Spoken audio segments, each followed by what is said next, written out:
Hello friends, welcome back to my SV medicos channel.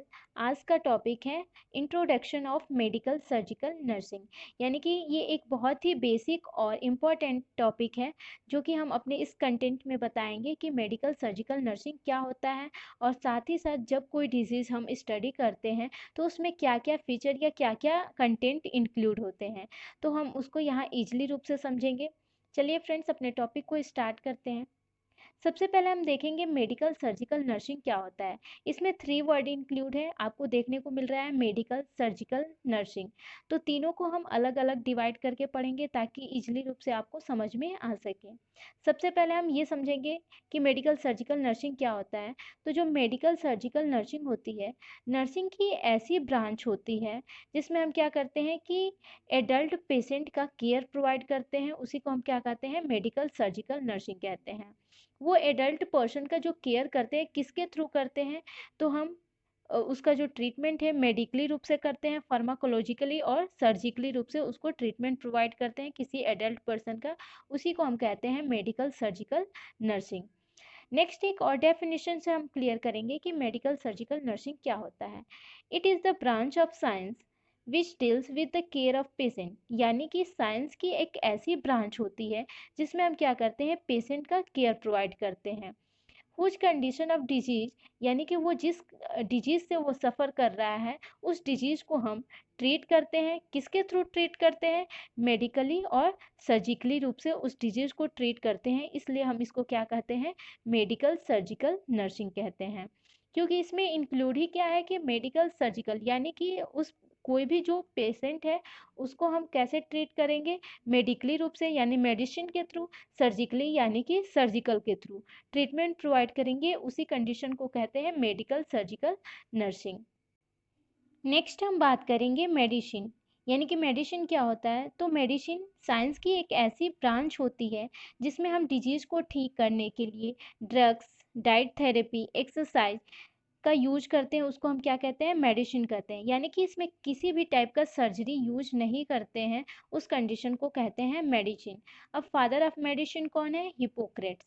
ठीक है। Next हम बात करेंगे सर्जरी। यानी कि जैसा इसका नाम है उसी के अकॉर्डिंग क्या है, इसका डेफिनेशन है। ये भी साइंस की एक ऐसी ब्रांच होती है जिसमें कि हम डिजीज़ को ठीक करने के लिए इसमें क्या होती है, ऑपरेशन की रिक्वायर होती है, जो कि वो ऑपरेशन किसी इंस्ट्रूमेंट के हेल्प के थ्रू किया जाता है।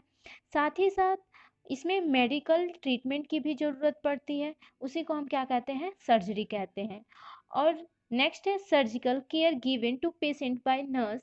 यानी कि जो नर्स के द्वारा उस पेशेंट का केयर प्रोवाइड किया जाता है, उस नर्स को हम क्या कहते हैं, सर्जिकल नर्सिंग कहते हैं।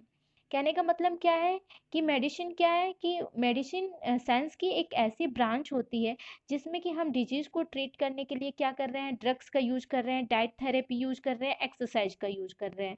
और सर्जरी क्या है कि इसमें हम डिजीज़ को क्योर करने के लिए, डिजीज़ को ठीक करने के लिए इसमें क्या चीज़ की ज़रूरत पड़ रही है, ऑपरेशन की ज़रूरत पड़ रही है, और साथ ही साथ मेडिकल ट्रीटमेंट की भी ज़रूरत पड़ रही है, उसको हम क्या कहते हैं, सर्जरी।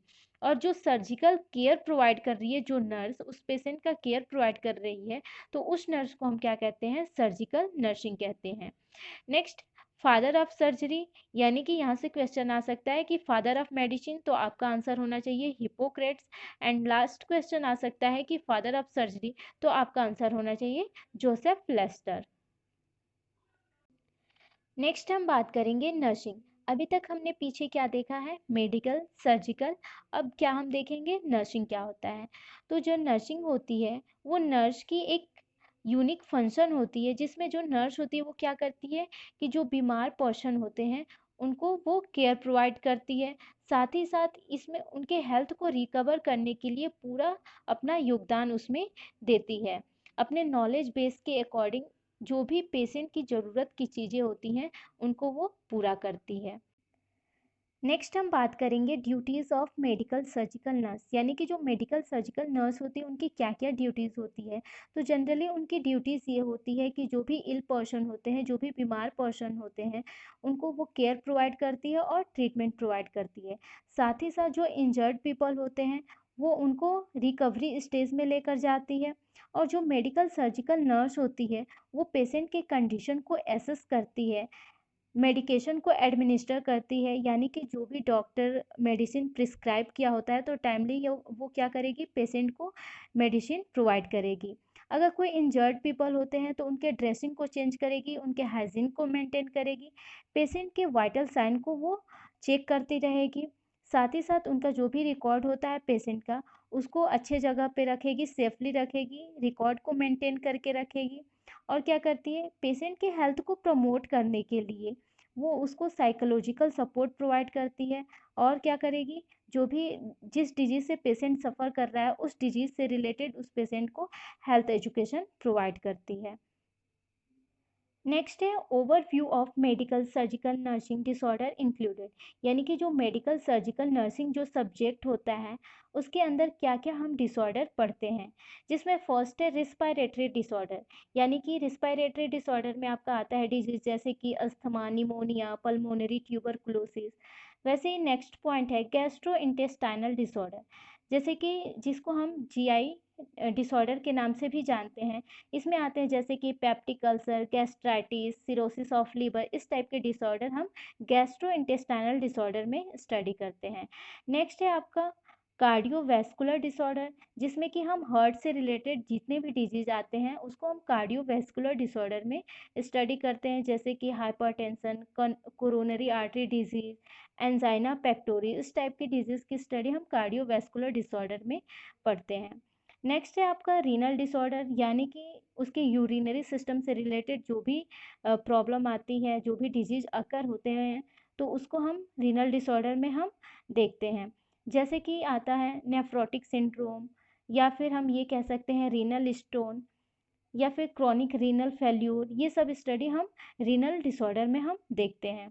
नेक्स्ट है नर्वस सिस्टम डिसऑर्डर, यानी कि उनके ब्रेन से रिलेटेड जितने भी डिसऑर्डर आते हैं उसको हम नर्वस सिस्टम डिसऑर्डर के अंतर्गत रखते हैं। जैसे कि आता है head injury, brain injury, seizure, headache, meningitis, encephalitis, इस टाइप के डिसऑर्डर नर्वस सिस्टम डिसऑर्डर के अंतर्गत आते हैं। नेक्स्ट है आपका इंडोक्राइन डिसऑर्डर।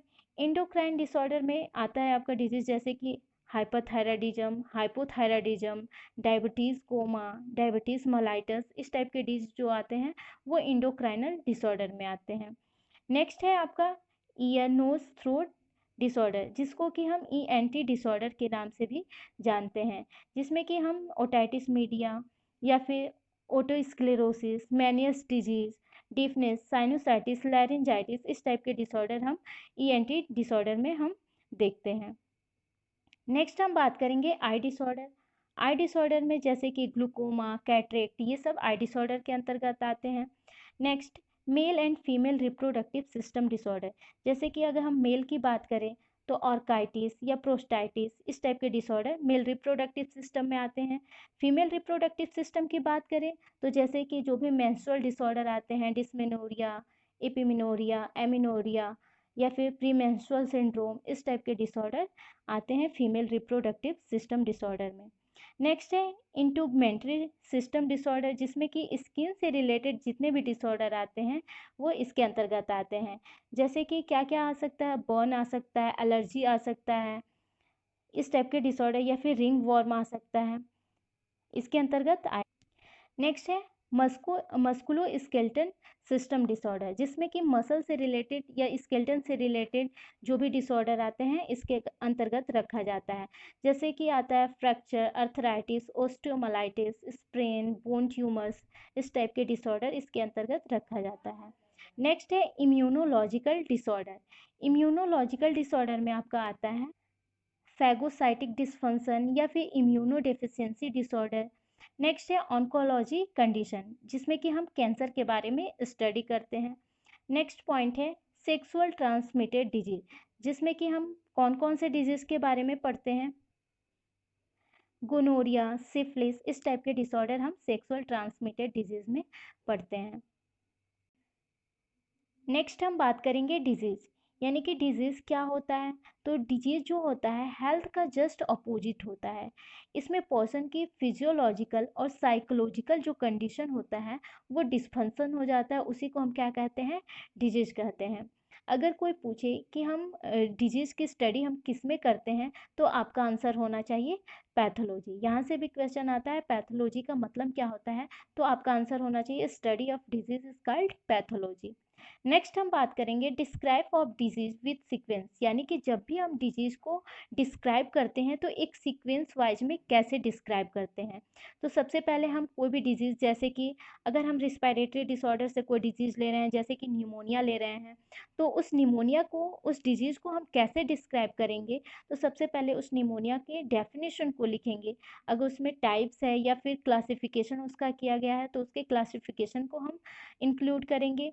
उसके रिस्क फैक्टर या इटियोलॉजिकल फैक्टर को इंक्लूड करेंगे, निमोनिया के कॉजेज को इंक्लूड करेंगे, पैथोफिजियोलॉजी को इंक्लूड करेंगे, निमोनिया के साइन एंड सिम्टम को या फिर उसको क्लिनिकल मैनिफेस्टेशन के नाम से भी जानते हैं उसको इंक्लूड करेंगे, निमोनिया के डायग्नोसिस को इंक्लूड करेंगे और मैनेजमेंट को इंक्लूड करते हैं। मैनेजमेंट 3 तरीके से किया जाता है, जिसमें मेडिकल मैनेजमेंट होता है, सर्जिकल मैनेजमेंट होता है और नर्सिंग मैनेजमेंट होता है। और लास्ट एक होता है कॉम्प्लिकेशन, यानी कि कॉम्प्लिकेशन को भी हम इसमें इंक्लूड करते हैं। अब सीरियल वाइज से हम पढ़ेंगे कि जो भी इसमें टर्म इंक्लूड है कि कॉजेज़ क्या होता है, साइन एंड सिम्टम क्या होता है, डायग्नोसिस क्या होता है, उसको हम डिटेल में समझेंगे। नेक्स्ट यहाँ हम सबसे पहले फर्स्ट टर्मिनोलॉजी को हम देखेंगे। फर्स्ट है इटियोलॉजी, जिसमें कि इटियोलॉजी का मतलब क्या होता है कि जो डिजीज है वो किस कारण की वजह से हुआ है, उसकी स्टडी हम किस में करते हैं, इटियोलॉजी में करते हैं। ठीक है, जैसे कि हमने अभी पिछले निमोनिया के बारे में बताया है, निमोनिया को डिस्क्राइब किया है। तो जैसे कि जो निमोनिया है वो किस कारण की वजह से निमोनिया हुआ है, या तो बैक्टीरिया की वजह से हुआ है, वायरस की वजह से हुआ है। ठीक है, तो वो क्या हुआ आपका कॉजेज हुआ या फिर एटियोलॉजी हुआ। नेक्स्ट हम बात करेंगे पैथोलॉजी। पैथोलॉजी में हम क्या स्टडी करते हैं, डिजीज के बारे में स्टडी करते हैं, या फिर जो डिजीज है वो बॉडी में किस तरीके से प्रोग्रेस हो रहा है उसकी स्टडी हम पैथोलॉजी में करते हैं। नेक्स्ट पॉइंट है सिम्टम्स। सिम्टम में है there are the description of disease by the patient is experience by him, यानी कि जो डिजीज है वो पेशेंट के द्वारा डिस्क्राइब किया जा रहा है, यानी कि जो पेशेंट है वो अपने एक्सपीरियंस के अकॉर्डिंग क्या कर रहा है, अपने डिजीज को वो एक्सप्लेन कर रहा है। उस चीज़ को हम क्या कहते हैं, सिम्टम कहते हैं। जैसे कि कोई डिजीज़ फीवर से सफ़र कर रहा है, तो वो आता है डॉक्टर के पास तो कहता है कि मुझे फीवर हो गया है, लेकिन डॉक्टर क्या उसको कहेगा कि उसको, पेशेंट को क्या है, हाइपरथर्मिया या फिर पायरेक्सिया है। ठीक है, नेक्स्ट है साइन। साइन का मतलब क्या होता है कि जो डॉक्टर होता है पेशेंट का जो कंडीशन होता है उसको एसेस करके, उसका एग्जामिनेशन करके क्या फाइंड आउट कर रहा है कि जो पेशेंट है वो किस डिजीज से सफ़र कर रहा है। यानी कि सिम्टम का मतलब क्या है कि जो पेशेंट है वो अपने एक्सपीरियंस के अकॉर्डिंग क्या कर रहा है, डॉक्टर को अपना कंप्लेन दर्ज कर रहा है। और साइन का मतलब क्या है कि इसमें डॉक्टर जो है वो अपना एग्जामिनेशन के थ्रू वो क्या कर रहा है, पेशेंट के डिजीज कंडीशन को एसेस कर रहा है कि जो पेशेंट है वो कौन से डिजीज से सफ़र कर रहा है। नेक्स्ट हम बात करेंगे कॉम्प्लिकेशन। इसमें क्या है, in the disease does not cure by the treatment but there is development of further disease, यानी कि जो डिजीज है वो ट्रीटमेंट के थ्रू क्योर नहीं किया गया है, बट इसके अलावा क्या हो रहा है, वो डिजीज तो है ही लेकिन उसके अलावा भी क्या हो रहा है, उसके बॉडी में कोई और भी डिजीज डेवलपमेंट कर रहा है, उसको हम क्या कहते हैं, कॉम्प्लिकेशन कहते हैं। नेक्स्ट हम बात करेंगे डायग्नोसिस। डायग्नोसिस का मतलब क्या होता है कि जो पेशेंट का जो डिजीज़ है उसके साइन एंड सिम्टम के अकॉर्डिंग हम क्या कर रहे हैं, पेशेंट के डिजीज़ को आइडेंटिफाई कर रहे हैं, उसी को हम क्या कहते हैं, डायग्नोसिस कहते हैं। जैसे कि पेशेंट का जो डिजीज़ है वो किसके थ्रू हम आइडेंटिफाई कर सकते हैं, पेशेंट का हिस्ट्री कलेक्ट करके, उसका फिजिकल एग्जामिनेशन करके, ब्लड टेस्ट करके, ठीक है, एक्सरा करके, एमआरआई करके, यानी कि किस टाइप का डिजीज़ होता है उस टाइप का उसको क्या करेंगे, हम डायग्नोसिस करेंगे। डायग्नोसिस के बेस पे हम पेशेंट के डिजीज़ को आइडेंटिफाई करते हैं, उसी को हम क्या कहते हैं, डायग्नोसिस कहते हैं। ये था आज का important topic. Thank you friends.